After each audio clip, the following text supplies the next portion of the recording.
Welcome to the Autodromo di Vallelunga for the American Festival of Rome, our second event of the 2025 NASCAR Euro Series season, a circuit that always lends itself well to EuroNASCAR action. Lots of overtaking opportunities throughout this 14-corner layout. This one is a favorite.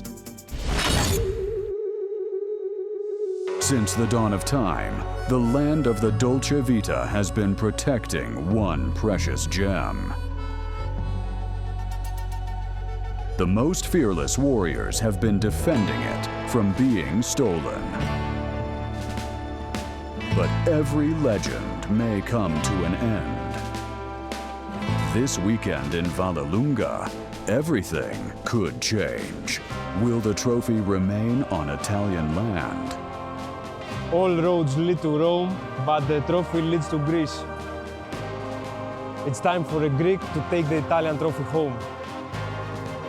Tomorrow, I race for my fans, my friends, and my family. Come on! I don't care about the Dolce Vita, I'm here to win. We're the land of the gladiators, and we know how to fight. Dai Roma, vamos con todo!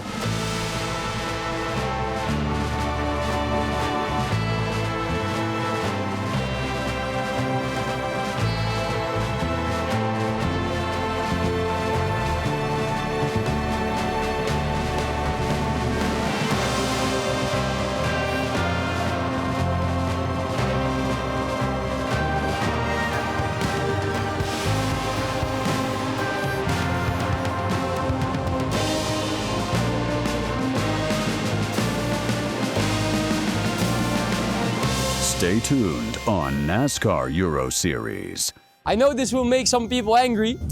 By the way, I put pineapple in my pizza.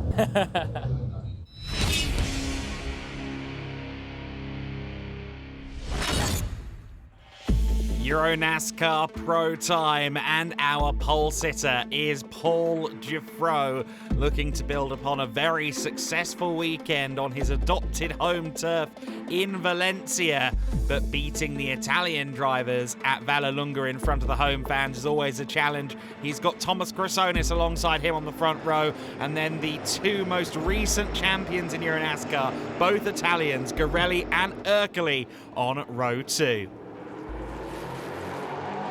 We're racing in Vallelunga, and it is a good start from Giuffreau as they approach turn 2, the fearsome Curva Grande, and he holds on to the inside there and the race lead. What about Cresonis in second place? Looks like he's under fire here from Vittorio Garelli. Garelli has the inside line going into the next apex at Cimini.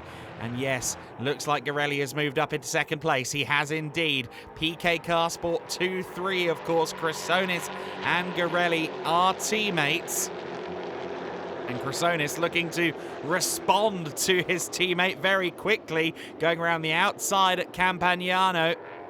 He isn't going to be able to get it done there. Kick up of dust there from Paul Giuffreau as well. He's feeling the pressure in the early stages from Vittorio Garelli. I think he probably somewhat expected to see that number 24 in the rearview mirrors. Here at Vallelunga, Garelli always has an edge. He has ties to this region. He has spent much of his career here at the Autodromo di Vallelunga, including his very earliest steps in car racing.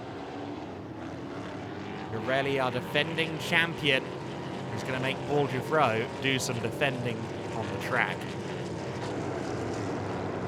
Field streams through that final sector. As you can see, following along with that lap, it really is a circuit of two halves from the start line all the way through to Campagnano. It's so fast and flowing, and then from the Sorate bend that follows Campagnano onwards, it's a much different affair. Looks like Garelli is on the offensive here. He's gone late on the brakes into Cimini, tries to cut down Paul Giuffreau there, and that wasn't quite going to work. Tried to lean in on Paul Giuffreau, and they met in the middle, and that has not Garelli down. He's down to third, maybe even fourth place. And here comes Thomas Chrysonis. Chrysonis around the outside for the race lead. Can he get that done? I don't think he'll be able to. Giuffreau carries the speed well through the apex of Campagnano. And Vittorio Garelli does just about hold on to third place, even though Gianmarco Ercoli was right there with him. Or Giuffreau running it a little bit deep there into Sorate. You have to be careful not to run too wide there because of those sausage curbs that can really catch you out. And look at Garelli. He's trying to get back past Thomas Chrysonis. He's going to have the inside for the Torrentino hairpin. No, he's not. In fact, here comes Gianmarco Ercoli to the inside line. He was trying to get around his teammate Chrysonis, and instead Garelli has lost out to Gianmarco Ercoli, who's now trying to go for second place here up against Thomas Chrysonis. But Chrysonis, the Greek racer, holding on. And while this is all going on, Giuffreau is disappearing up the road. Chrysonis standing his ground, holding on to second place, or is he? No, Gianmarco Ercoli had the inside at Roma and moves into P2 there with a little shoulder check as he went by. Ivan Muller back in the field this weekend. It was a purported one-off at Valencia, but hoping to get his head around the EuroNASCAR so that he, his driver Thomas Torfel in the open division, and the rest of his M Racing team can learn the ropes. But it looks like he's struggling in this race, fighting for 12th place with Jack Davidson. We saw him locking up there down at Cimini, and Jack Davidson goes through. Julian Reberg looking to get involved as well in the number 77 promotion car. Garrett Lowe, his teammate, a little bit further up the field as well. Muller, having lost out to Davidson for 12th, is now having to defend again. It's not the race that Ivan, a four-time world champion in touring car racing, would have expected here. A little less familiar with Vallelunga than Valencia, but I suspect there might be more at play than that. We ride on board with Liam Hasemans. Oh, and a big hit there to the sausage curb. And I think that's broken the suspension. It has. Oh, the Retty Jones Racing number 30 car. You heard the moment there, I think, just clipping that sausage curb, and suspension cried enough on that number 30 Retty Jones Racing machine. Huge shame for Liam Hasemans, who had a solid but not spectacular start to the season in Valencia. A 5th and 6th place finish. We rejoin the battle for second place, and look at Martin Dubek. He has moved, strode up the order, and he's now challenging Garelli for third position. He had that lock-up just there that we saw. Tolentino, Vittorio Garelli, the car not looking overly balanced for him, but he's going to hold on to P3. Meanwhile, at the front, Paul Giuffreau has driven away from the field, dominated proceedings, and once again the RDV competition number 3 is in victory lane.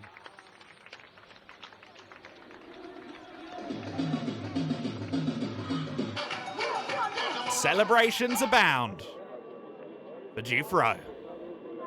Paul, what a race. There was a little bit of contact, a little bit of rubbing his racing at the beginning, but then you cruised to a comfortable lead there.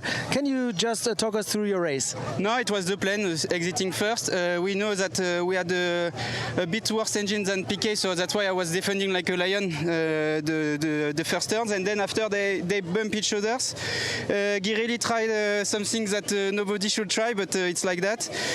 We fight for the championship, so it's normal. But yeah, he showed the color of our fight for the rest of the season. So yeah, so we are happy of the race. P1 cannot be worse. But yeah, for tomorrow we're starting 6th, so we will have to work tomorrow. But as we shown, the car has a really good pace on the race. So little by little we will be able to overtake some guys.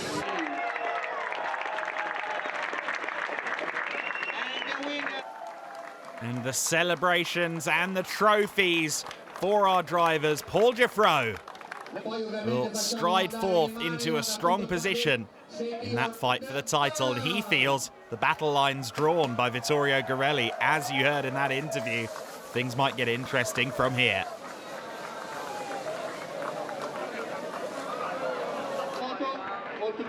Junior Trophy victory also going to Paul Dufresne. And Max Lanza on home turf wins in Challenger Trophy. Next up, EuroNASCAR Open, and the fans were intrigued to see more. Oops, he did it again. You're here back again. Paul, award for you. Yeah, it's good. Because before I say anything, I have to say thank you to my sponsors, Costa Mare, Dodoni, my coach, Paul Tibas, my trainer, Alon Day, and my team PK Carsport for creating this whole project. And yeah, I think, as I told you before, we prepare a lot for every weekend. We were ready for this one. We showed it in the track. Paul stole again a pole position, but I will take the next one, be sure for this. But all in all, I think we are in a very good spot. All that is left is to do a good start. As I told you in Spain, I'm trying to learn, to start from P1. So yeah, just to be patient, not to make any mistakes. And I think by far we have the, if not the best, top 3 pace here for sure.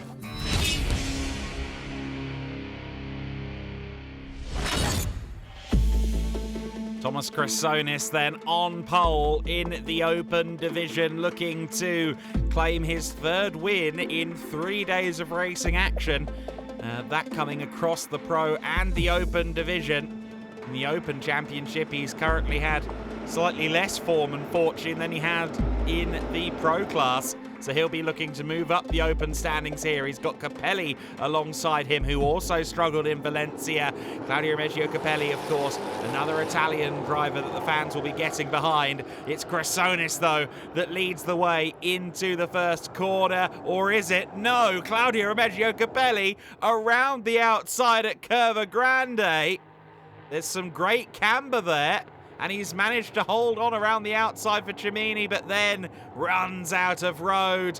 And Chrysonis is into the lead. Gambarotto there spinning up to 2nd place behind Chrysonis. Now is Martin Dubeck. Then it's Capelli in 3rd. Thomas Teufel in 4th place, looking to the inside of Capelli for 3rd. Patrick Schauber is behind in that number 3 car for 5th. And Thomas Dombrowski running well in the other PK car sport machine, the number 24 car. Teufel and Capelli getting a little bit physical. Oh, and that's way too late on the brakes for Thomas Teufel. Martin Dubeck tagged into a spin, and Thomas Teufel demoted to the very rear of the field. And young Bruno Mulders, who's been sensational so far this season, I think he's moved up all the way to 2nd place. Mulders has picked his way through, and he's now ahead of Claudio Reggio Capelli. There's the 24 of Dombrowski, the 69 there. Melvin Groot giving a bit of a tag as well, and Patrick Schauber runs out of road as they come out of Torrentino. He's going to drop way, way down behind Martin Dubeck, who's recovered fairly well from that spin. He remains in the top 10 after being tagged by Thomas Teufel, but a dramatic first lap of the race. Chrysonis will be hoping to build a gap. Meanwhile, at the front, further back I should say, Martin Dubeck now side by side with Valerio Marzi. Schauber also trying to find a way past Marzi. Schauber knows that car can win. Paul Dufresne won in it earlier on today.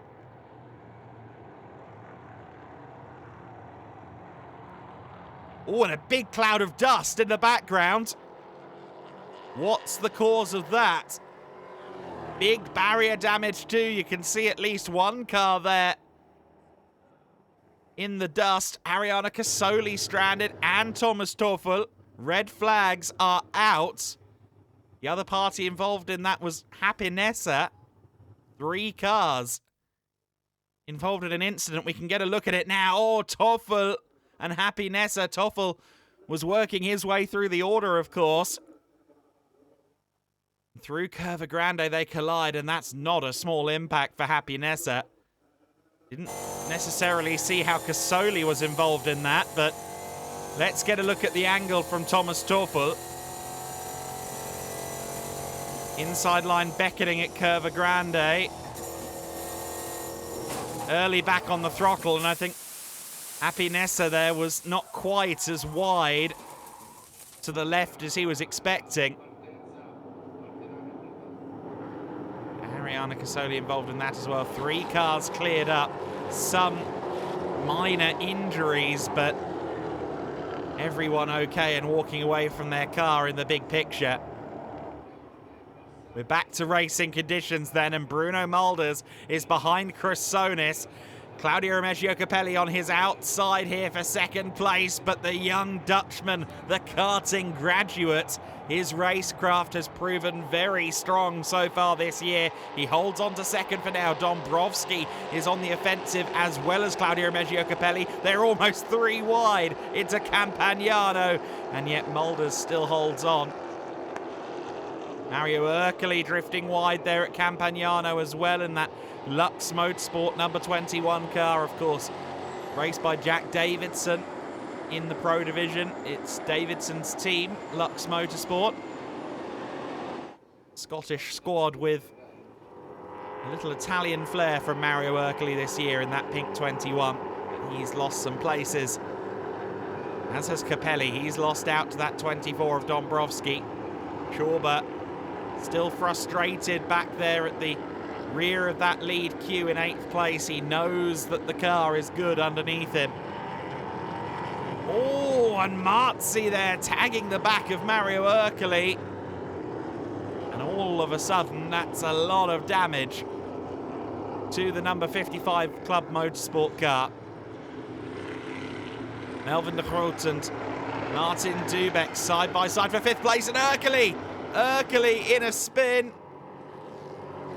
Looked like a tyre might have gone down there on Mario Ercoli. It was side by side for P5 between de Groot and Martin Dubek, but that battle and all the others held up by a full course yellow. We go back to green after Ercoli's car was recovered. Tyre did indeed go down on that number 21, and Claudio Capelli, I think, rather caught out there by the restart. He's been pushed wide by de Groot. And that's going to drop him down to 6th position. Claudio Remeggio Capelli, who was fighting for the lead earlier on in the race, is now outside the top 5 and under pressure from Patrick Schauber. This is not the script that Claudio would have written.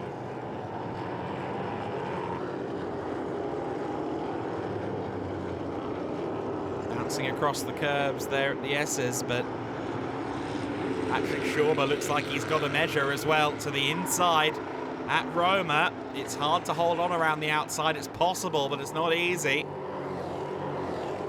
You see de Groot and Dubek there now fighting it out for 4th place, of course. Looks like Capelli has just about held on to 6th in the background, but I think maybe some of those early clatters have somewhat damaged the car. Either that or it's just not proving quite as good in race pace as it did in qualifying, where he managed to claim that front row spot. It is, of course, by passport his home round, but he's not from this region of Italy. All the same, fans see an Italian flag and they cheer him on, but unfortunately they're watching him fall through the field. Patrick Schauber with a good run out of Campagnano, but he's got the outside line now for Soret. But does the wise thing there, cuts back. Doesn't want to be left out to dry on those sausage curbs coming out of the corner.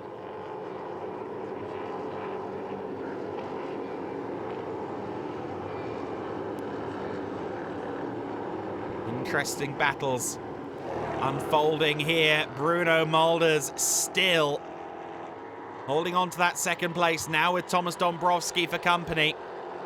These two have been fighting. That's allowing Dubek to close in. That's allowing Chrysonis to drive away.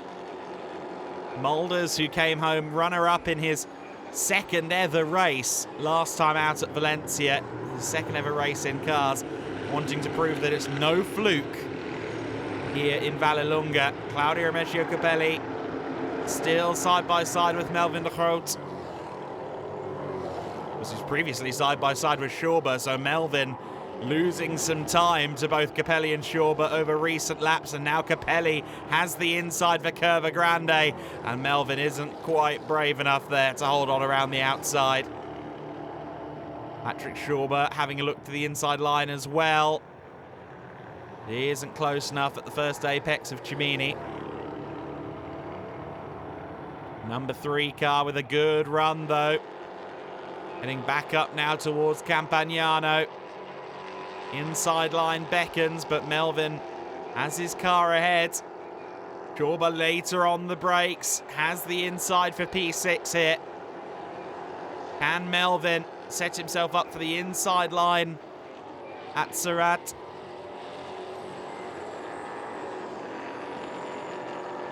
Schauber again very late on the brakes, but Melvin does exactly what we somewhat expected there. Just nudges Patrick slightly towards the edge of the curb there on exit. And Melvin Groot remains in 6th. Drifts out wide there though at Semaforo. Behind them Roberto Benedetti in the 88 running well as well. Patrick Schauber wants this P6. Want a top 5 finish. Frankly, he'd want a podium based on what he saw Jeffro do earlier on, but it's proving much harder than that as Andres Beers has come to a halt and another full course yellow to collect the number 1 Alex Caffey Academy Motorsport car.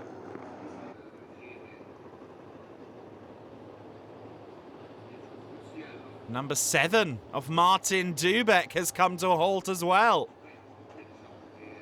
Dubeck with an issue. And that is not ideal in the slightest for our defending EuroNASCAR Open champion. Bruno Mulders has some bodywork damage as well. Just a couple of laps from home. Can he hold on? And will the side of the car hold on? They're still fighting it out for 2nd and 3rd place. Dubeck, of course, no longer a factor. No longer closing in on them with his retirement. Dombrowski to the outside of the 72. But Bruno Mulders holding on. I suppose the car is being made wider by this damage, as he continues to defend.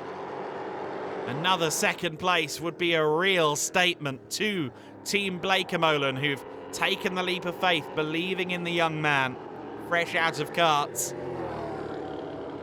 And a statement to the rest of the paddock. I'm here to fight for wins and podiums, and he's certainly doing that at the moment. Dombrowski cutting a frustrated figure, can't find a way around just yet. Meanwhile, at the front, Thomas Chrysonis continues his leap forward into the annals of the EuroNASCAR frontrunners with yet another race victory. He'll bump himself up the championship standings with that as well. And Bruno Mulders will hold on to 2nd place. Despite the best efforts of Dombrowski, Capelli, De Groot and Schauber, your top 6 ahead of Benedetti. And joy once again for PK Carsport and their Greek newcomer. Of course, he's been in the series for a long time, but this is a new partnership and it's going brilliantly.